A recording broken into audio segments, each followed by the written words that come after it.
Praise the lord. Good morning. ప్రభువైన యేసుక్రీస్తు శుభనామంలో మీ అందరికీ వందనములు.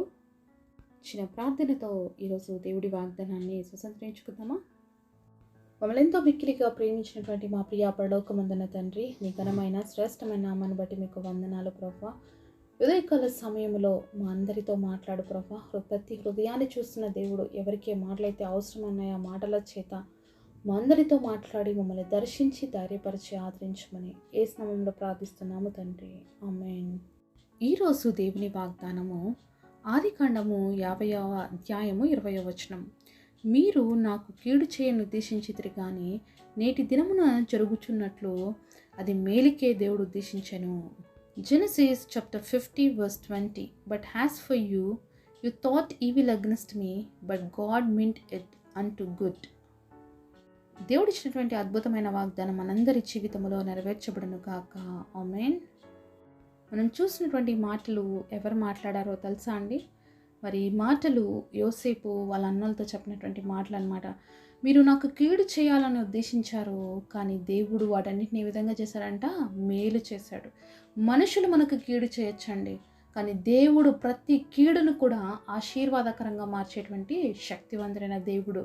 ఈరోజు మరి యోసేపు కుటుంబం లాంటి కుటుంబాలు చాలామందికి ఉన్నాయండి. ఎందుకంటే అన్నదమ్ముల మధ్యలో ఐక్యత లేదు, ప్రేమ లేదు, సమాధానం లేదు. ఏ విధంగా అయితే మరి అన్న తమ్ములే మరి తమ తమ్ముడైనటువంటి యోసేపును బానిసత్వంలోకి అమ్మేసుకున్నారు. డబ్బులు ఇచ్చి అమ్మేశారు, తమ్ముడిని చంపాలని చూశారు. ఇలాంటి ఎన్నో ఆలోచనలతో ఉన్నప్పుడు దేవుని మహాకృపను బట్టి మరి యోసేపు పట్ల దేవుడికి అద్భుతమైన ఆలోచనలు ఉన్నాయి కాబట్టి మరి యోసేపుని దేవుడు వాళ్ళ చేతుల్లో నుంచి కాపాడాడు.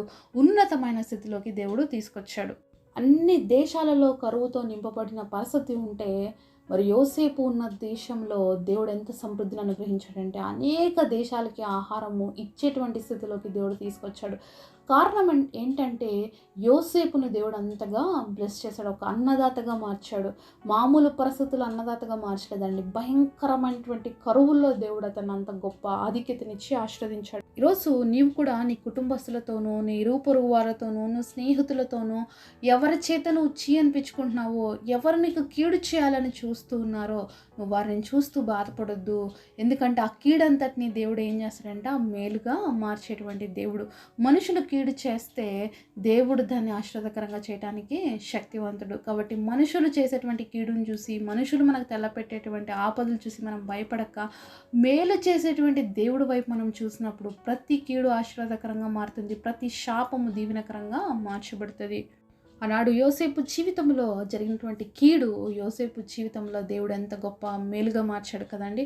మరి రోజు నీ జీవితంలో ఏ కీడైతే జరిగిందో, ఏ నష్టమైతే జరిగిందో, మరి ఒకరోజు మనం కూడా యోసేపులాగా సాక్ష్యం ఇవ్వబోతున్నాం అనమాట. నా జీవితంలో జరిగినటువంటి ఈ కీడుని దేవుడు ఆశీర్వాదకరంగా మార్చాడు. అయితే ఒక కీడు అనేది ఆశీర్వాదకరంగా, ఒక మేలుకరంగా మార్చబడ్డానికి యోసేపు అనేకమైన పరిస్థితులు గుండా వెళ్ళాల్సి వచ్చిందండి. తెలుసు కదా మనకి ఎన్నో పరిస్థితులు.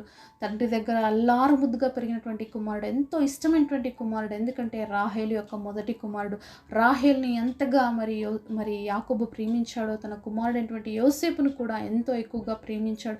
అంత అల్లారు ముద్దుగా తండ్రి చేత ప్రేమించబడుతున్నటువంటి ఈ బిడ్డ బానిసగా అమ్మబడినప్పుడు, ఒక బానిస ఐగుప్తు ప్రాంతంలో ఎంత హీనంగా వేధించబడి ఉంటాడు, ఎంత బాధలు గుండా వెళ్ళి ఉంటాడు. అలాగే ఏ పని చేత అయి ఉండదు. అల్లారు ముద్దుగా పెరిగినటువంటి కుమారుడు ఆ ఇంట్లోకి వెళ్ళి ఒక బానిసగా బ్రతకాల్సి వచ్చింది. అయితే ఆ పరిస్థితిలో తన తండ్రిని గుర్తు చేసుకొని అనేక సార్లు బాధపడి ఉంటాడు యోసేపు. తన ఇంట్లో తన పెరిగిన విధానాన్ని చూసి ఎంతో నొచ్చుకొని ఉంటాడు యోసేపు. అనేక సార్లు ఒక బానిసగా ఆ ఇంట్లో తిరుగుతున్నప్పుడు అల్లారు ముద్దుగా పెరిగినటువంటి తన పరిస్థితి, తండ్రికి ఇష్టమైనటువంటి కుమారుడుగా ఉన్నటువంటి ఆ యోసేపు, రంగుల చొక్కాలు వేసుకున్నట్టు తిరిగినటువంటి యోసేపు ఈరోజు ఒక బానిసగా ఉన్నప్పుడు ఎంత వేదన చెందాడో, మరెంత బాధపడ్డాడో. కానీ దేవుడు ఆ బాధను, ఆ కన్నీటిని మర్చిపోలేదండి. మరి దేవుడు చూస్తూనే ఉన్నాడు యోసేపుని. మరి దేవుడు ఎంతగా జ్ఞాపకం చేసుకున్నాడంటే ఒక బానిసగా ఉన్న ఆ ఇంట్లోనే ఎంత గొప్ప ఆశీర్వాదం ఇచ్చాడో ఒకసారి దేవుడు వాక్యంలో నుంచి చూద్దాము. సరే, ఆదికాండము 39వ అధ్యాయం 2-3 వచనాల్లో మనం చూసినట్లయితే, యెహోవా యోసేపుకు తోడైనను గనుక అతడు వర్ధిల్లుచు తన యజమానుడగు ఐగుప్తు ఇంటి నుండెను. యెహోవా అతనికి తోడై ఉండననియు అతడు చేసినదంతయు అతని చేతిలో యెహోవా సఫలము చేసిననియు అతని యజమానుడు చూచినప్పుడు యోసేపు మీద అతనికి కటాక్షము కలిగెను గనుక అతని యొద్ద పరిచర్య చేయువాడాయను. మరి అతడు తన ఇంటి మీద విచారణకర్తగా అతను నియమించి తనకు కలిగినదంతా అతని చేతికి అప్పగించెను. ఎంత అద్భుతమైన మాటలు చూస్తున్నాం కదండి. ఒక అన్యుడైనటువంటి మరి ఆ యొక్క పోతీఫర్ చూస్తున్నాడు దేవుడు యోసేపుకి ఏ విధంగా తోడై ఉన్నాడు అని. అంతేకాకుండా యోసేపు ఏ పని ముట్టుకున్నా, ఏ పని చేస్తున్నా దాంట్లో సఫలత చూస్తున్నాడు. అంతేకాదు వర్ధిల్లడం చూస్తున్నాడు. అయితే ఈ బానిసగా ఉన్నటువంటి ఆ వ్యక్తిని తీసుకుపోయి ఇప్పుడు ఏం చేసుకున్నాడు, తనకి పరిచర్య చేసేటువంటి వ్యక్తిగా చేసుకున్నాడు. అంతేకాదు తన ఇంటి మీద అంతటి మీద కూడా మరి అతనికి అధికారం ఇచ్చాడు అని చూస్తూ ఉన్నాము. మరి దేవుడు ఒక వ్యక్తిని ఆశీర్వదిస్తే ఎంత గొప్పగా ఆశీర్వదిస్తాడు అనేది యోసేపు జీవితమే నిదర్శనం అండి. కాబట్టి యోసేపు జీవితంలో బానిసత్వంలో ఉన్నటువంటి ఈ వ్యక్తిని దేవుడు ఆ ఇంటి పైన విచారణకర్తగా నియమించినట్టుగా చేశాడు. మరి ఇలాంటివి చూసినప్పుడు మనకి ఎంత బాగా అనిపిస్తుందో కదా. నిజంగా యోసేపు బానిసగా ఉన్నాడు, ఇప్పుడు దేవుడు ఎంత గొప్ప ఆశీర్వాదం ఇచ్చి ఆ ఇంటి మీద విచారణకర్తగా చేశాడు. ఇప్పుడు ఏమి యోసేపుకి టెన్షన్ లేదు, హ్యాపీగా జీవిస్తుంటాడా అనుకుంటాం. కానీ యోసేపు జీవితంలో మరొక శోధన రెడీగా ఉందన్నమాట. మరి ఇదే ఆదికాండం 39వ అధ్యాయం 7వ వచనంలో చూసినట్లయితే, అటు తర్వాత అతని యజమారుని భార్య యోసేపు మీద కన్ను వేసి తనతో శయనించమని చెప్పాను.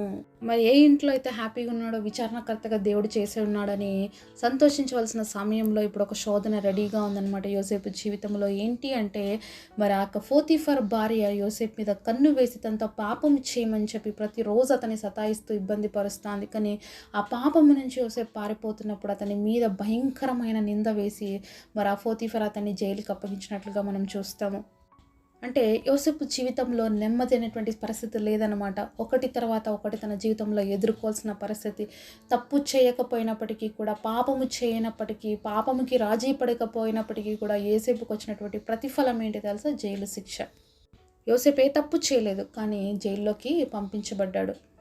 మరి యోసేపును దేవుడు దీవించిన వ్యక్తి అని మనం మాట్లాడుకున్నాం కదా. మరి జైల్లో ఏం జరిగిందంటే మరొకసారి ఇదే ఆదికాండం 39వ అధ్యాయము 23వ వచనం చూద్దాం. యెహోవా అతనికి తోడైండెను గనుక చెరసాల అధిపతి అతని చేతికి అప్పగింపబడిన దేని గురించి విచారణ చేయకుండాను అతడు చేయనది యావత్తు యెహోవా సఫలమగునట్లు చేశాను.